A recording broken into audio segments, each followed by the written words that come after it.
don't need to read these psychology books to understand your relationship to your mother because you're already familiar with the feelings of frustration and disappointment because none of us had the perfect mom. She was typically either too close or too far away, either smothering and anxious and intrusive or disconnected and distant.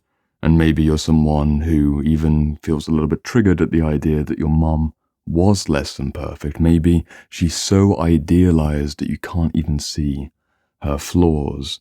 Today we're going to be exploring the mother wound, and although I held up that wonderful stack of psychological literature, I don't think we need to go to the books for this conversation. I'm going to do a 2-minute literature review. You can read the books in your own time, but this is a very emotional conversation.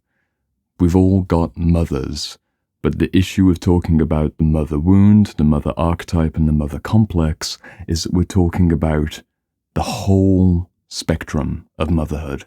And I can't possibly make a video because we've got these rough categories of distance, emotional valence, and intensity. We've got how close, how did it feel, like temperature-wise, was it too warm or too cold, and how intense was that relationship. It's the same principle that I explored about 3 or 4 months ago in my video on the father wound. This is a much requested follow-up. We're going to go into it. I'm going to give you some practical tools to heal your mother wound, and if she's alive or dead, it doesn't really matter. It's a psychological exploration at the inner level. These are the books that you can read in your own time. 2-minute summary, and then I'm going to make it practical and hopefully give you a 10% movement along that spectrum of healing towards reconciling with your mother, whatever that means for you. A few books that you can recommend to read, I can recommend to you. Pregnant Virgin by Marion Woodman. This is the kind of book that you want to read, particularly if you're a woman, but men will find value in this book as well, to understand how we relate to mothers who are either very smothering, the smother mother paradigm, or the devouring mother who's hyper-competitive, and also the idealized mother archetype. This is a wonderful book that every woman should read, and I would also argue that every conscious man should read. Second book, The Puer Aeternus, or specifically The Problem of the Puer Aeternus by Marie-Louise von Franz. Lovely pine tree on the cover there. The Puer Aeternus is the archetype of the eternal child. This is the Jungian take on the question of the inner child, with a specific focus on the kind of wounding of being a weak, effeminate man or being hostile towards women in general, and the female version of that pattern, which is likewise either an alienation and a rejection of the weak mother that you found resentful and very distasteful, or an overly symbiotic relationship where you remain a perpetual child beneath your mother's stern gaze. Maybe even into your 30s or your 40s, you still feel like a little girl who's doing what mommy says. This is the kind of book that you want to read. We're going, of course, into Jungian territory, so you're going to need a book like Jung's Map of the Soul by Murray Stein. This is the most accessible understanding of the entire Jungian space. We're talking about the complexes, the archetypes, the shadow, and all things Jungian, because this is like level 1 before then going into level 2 with Carl Jung himself, and these nice big fat hardcover books, which actually are quite expensive, and in all truth, I don't recommend that you read Jung firsthand, at least not in your first or second year of going into this realm. It's much more useful and much more practical to read books like Jung's Maps of the Soul and the other Jungian thinkers I'm holding up. Final few books, I hope you're keeping note. Please screenshot and order them in your own time.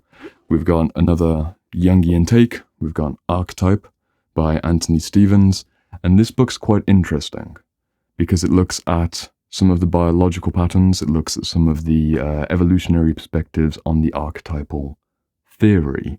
So within the context of the mother wound, Anthony Stevens has a few, not full chapters, but sections in the book where he's looking at evolutionary and more physical understanding of what it means to come from a mother, what it means to be gestated and birthed, and the core imprinting at the center of our psyche and our biology. There's a lot more in this book, which is why I'm recommending it. But in terms of the mother wound, it's going to be complementary to the whole stack. And the final book, especially for my fellow brothers and men of action, or maybe not too much action because you've got the effeminate man thing going on from an overburdening kind of mother who doesn't want you to go and play outside in the mud because you might get cholera or something like this. This is The Awakened Warrior, a series of, I think, maybe 40 or 50 essays. Let's have a look. We've got 47 essays on what it means to be a warrior from the physical, emotional, mental, and spiritual perspectives, ancestral, present day, and in the future. Most men, if they've got a mother wound of either a mother that was too distant or too close, lack a healthy connection to the warrior archetype, because the frightened woman who reacts by either being way too anxiously close or way too disconnected and represses her emotions, very rarely is she going to be able to raise a son who has healthy masculine drive. Of course, women can benefit from tapping into their warrior archetype, but psychologically speaking, it is much more important that men carry that aggression, which isn't evil or destructive in a purely bad sense, but aggression means to move towards. It means to advance. It means, I don't know the exact Latin, I think it's aggregare, I think is the Latin root, and it means to advance. And also seduction comes from seducere, which means to lead aside. They've got an interesting connection, but that's an etymological diversion we don't need to go into. The point is, if you feel like you're a bit of a weak, soft man, and that is a generalized triggering term, but if you know you're not letting your fire come out into the world and you need to be a bit rougher and more intentional and more structured and stop being swept up in all the emotional whims that take you day by day, and this woman suddenly caught your fancy and now you're fantasizing about her for weeks on end, or you're letting a mood stop you from building your business, or you haven't been to the gym for 5 days in a row because you just don't feel like it. It might be because of the mother wound when you go deeper into the psychology. Because for a man who's been raised under the overburdening mother, he has been progressively conditioned through phrases like, "Oh no, don't go outside, you might get hurt. Be careful, get down from there, be careful, watch out, oh, be careful, come back." That kind of very anxious motherly energy. I'm stereotyping and I'm doing a caricature, but men who relate to that kind of mom, they're laughing right now hearing this because it felt so stifling, even as a 7-year-old or an 8-year-old. Of course, that type of mother is also often positively very useful in regards to emotional caretaking when you're sad. But then there's a whole variety of patterns to go into. These are the books I want you to read. You can pick or choose 2 or 3 of them. It depends on if you're a man or a woman in regards to what will be useful for you. In regards to immediate takeaways for this video in this moment, there are 3 main things for you to pay attention to heal your mother complex, at least incrementally. It takes many years. It's never really done, but as I mentioned at the beginning, if you identify the type of mother that you had, you can properly discern the positive and negative traits of her and your relationship to her. You need to know proximity, too close, too far away, maybe somewhere in between. You need to know emotional valence or emotional texture, the warmth of her character, or the anxiety levels of her character, or the controlling aspects of her character. And you also need to know the intensity of that relationship, because very interesting observation, a mother can be cold and detached, kind of doing her own thing. But she might be low cold or high cold. Low cold is the kind of mother who, let's imagine you're going out for a formal dinner, you're a man or a woman, you come out in an outfit, let's say you're 18, you're still at home. You come out in a formal outfit and you're in the kitchen making a drink before you head out, and you turn around and say to your mom, "Hey, what do you think?" And she goes, "Yeah, it's nice." That's low-level cold. High-level cold would be, "Hey, what do you think?"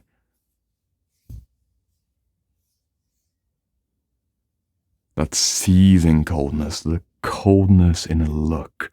But also, alternatively, you have the very hot mother, or maybe not hot mother in terms of she's a mom that you want to get intimate with, or maybe that's a awful diversion on this video.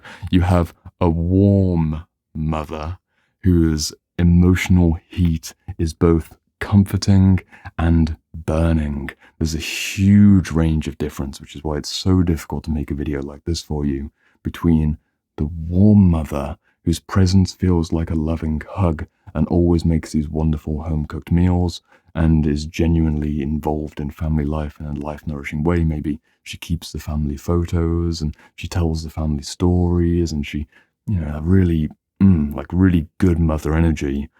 But warmth can also be taken beyond the thermometer threshold towards explosive intensity. This can be the kind of mother that if she gets in a mood, she's going to be smashing dishes, or at the very least, she's going to be verbally destroying in her environment. She's going to be like a tornado of fire that rips apart every ego. And I don't think it's worth idealizing the archetypal Kali energy from the Eastern traditions, this destructive energy. At times, there's more to the Kali archetype, but it's not worth archetypally idealizing the emotionally chaotic whirlwind kind of woman, because although that is a very valid experience, that level of intensity, in the same way that a man who has the intense rage and desire to destroy, we don't celebrate that as a universal pattern which should always be accepted. If your mom was always in that pattern, or maybe several times a week, or every day she got into that explosive, violent rage, and maybe unfortunately there was abuse of many types as a result of that rage, we shouldn't celebrate that. We could see where that would maybe be better redirected towards a lane. For example, she could take all of that motherly rage and indignation towards supporting a local charity that helps with homeless children, and she could be angry and try and get through in a lobbyist kind of manner. But how many of our mothers were really actively engaged in humanitarian efforts? Not many of them, unless you do have the final pattern, which I'll go into. So in addition to proximity and the intensity and the emotional valence, you also need to understand the story that you've wrapped around your mother. And this is typically best seen through how you describe your mom to a stranger or an acquaintance. If you say, oh, she was perfect, did nothing wrong, everyone loved her, she was the best mom ever, that's probably not the truth, and you know it. You know that she had many admirable and loving traits. I'm not saying that you should discard your mother, and I'm not saying that you should be vengeful towards your mother or have any sense of hatred, animosity. But it's likely that if you always say that phrase when someone asks, how was your mom? And you say, she's perfect, there's likely to be a shadow projection relationship, and you're carrying some inadequacies, and you might have self-hating perfectionist tendencies because you can't live up to the projected ideal of the perfect mother that you keep reinforcing through the same story. You can still be very loving towards your mother. You can say, she was the best, she was always there for her, she had this warm presence, and I remember this time when blah, blah, blah, blah, blah, blah, blah. You can let the heart come through. But if you're overly idealizing your mother, same with your father, if you're over-idealizing either parent, you're typically devaluing yourself at a certain subconscious level. You'll always be in a certain level of competition beneath the surface, kind of lingering down beneath. You'll feel that. You'll feel the tension between how wonderful she is and how inadequate you are. And it works the opposite way. If you're demonizing your mother and you tell every stranger, man, she really wasn't there for me, she did this, she did that, she did this, I hate her, you're likely to be on the grandiose inflated pedestal where the pinprick is inbound and your balloon of projected fantasy superiority is about to pop. Maybe you've already had that experience where you got fired from a job, a partner left you, or some other relationship to a woman in your life suddenly disintegrated because you thought you were better than her. You thought that you were basically, the king or the queen on earth in relation to this important feminine figure, maybe a feminine boss or a feminine partner, a feminine friend. And you had that pattern of being completely brought back down to earth.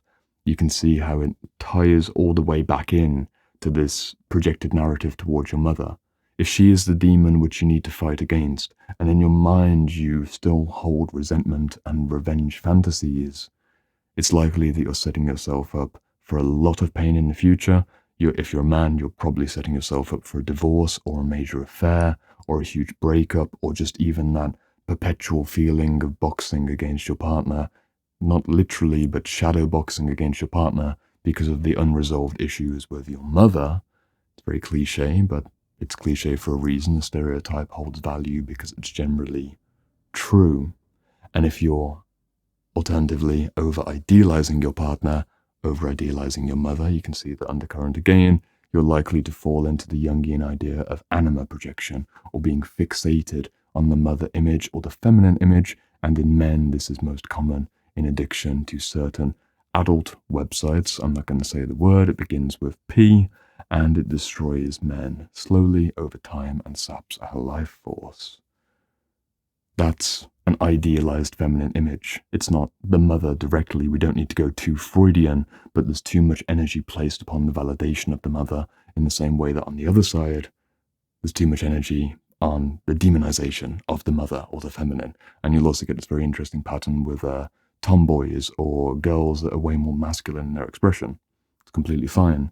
But usually the common pattern is that they were rallying against a mother who was too controlling, too devouring, or otherwise uninspiring, and in their perception, weak and cowardly, or just unpalatable for whatever reason. Again, that's your perception. Your perception of who she was will always have a little bit of a gap compared to who she actually was, and who she is in relationship to your father, in relationship to siblings perhaps, or in relationship to the community. There's no such thing as one mother. This video has been all over the place in regards to me bringing out different examples, recommending these books for you to read, because the central problem I've had in the last week of trying to plan this video is that I cannot talk about the mother wound without talking about all mothers. And I cannot talk about all mothers because to generalize an entire archetype based on a universal pattern or a universal potential of patterns and try and locate that in your unique experience without knowing you is a truly impossible task. If I'm working with someone for 4 months and the mother wound is one of the central questions, among maybe 4 or 5 different central issues that get wedded through the mentorship process, this layering of healing and growth and suffering and grieving and the entire individuation condensed journey that I feel very blessed to facilitate for people, you never truly get to the bottom.